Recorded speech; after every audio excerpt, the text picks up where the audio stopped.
Hello everyone and welcome to another video. Today I'll be reviewing an indie game named Plantera. I'll be talking about what's good about it and what could have been better. So without a further ado, let's roll the intro.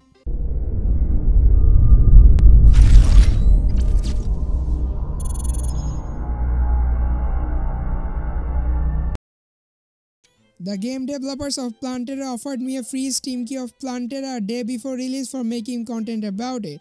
So I thought about making an honest review of the game. For start, Plantera is a clicker game where you build your own garden and watch it grow with new plants and animals. Your main job is to grow and expand your garden. You can plant trees and buy animals. These animals and plants provide you with coins which you can use for expanding your garden or buying new animals or plants.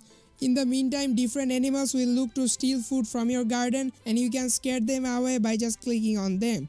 These wild animals can be birds, rabbits, dogs and a few more. The blue animals are your helpers who collect fruits from plants and other resources from animals.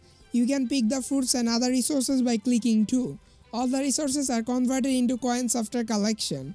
Now as you're familiar with the game, let's talk about what's right and what could have been better in Plantera. The pros of Plantera are mostly simple interface. The game is quite simple to understand and there is nothing to lose.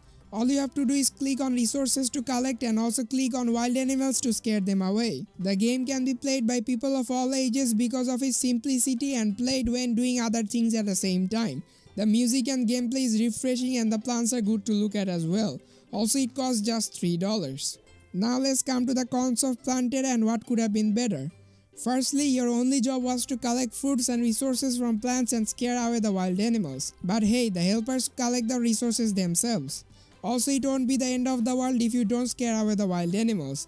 The only thing that doesn't go through simulation is expanding your garden, which can be done by just clicking a button. One more thing that doesn't go through simulation is buying animals and planting trees. So overall, there is nothing much to do and there is just not enough content in the game. It starts to feel boring after a while and there is almost nothing to achieve in the game. Also, not being able to zoom in and out was really annoying. You have to scroll from one side of the garden to another every second. The game could have been much better by just adding a few more options and a few more things to do in-game. I guess it's just the release and the developers have that in mind too. But we have to remember the game cost just $3 and was just released. There is room for adding new content and things in Plantera. So we might see new content and features in Plantera. So is Plantera for you? Well, if you like clicker games and want to enjoy simple and refreshing games that doesn't take a lot of time to get used to, then Plantera is for you. Otherwise, I would be avoiding picking up Plantera. Finally, I would like to thank the developers of Plantera for giving me a free key for making content about it and allowing me to be honest with the review. Also, if you are an indie game developer and you want a review of your game, then you can contact me on Twitter. If you guys like the video, make sure to hit that like button and subscribe for more honest reviews like this. I am Absteki and see you later.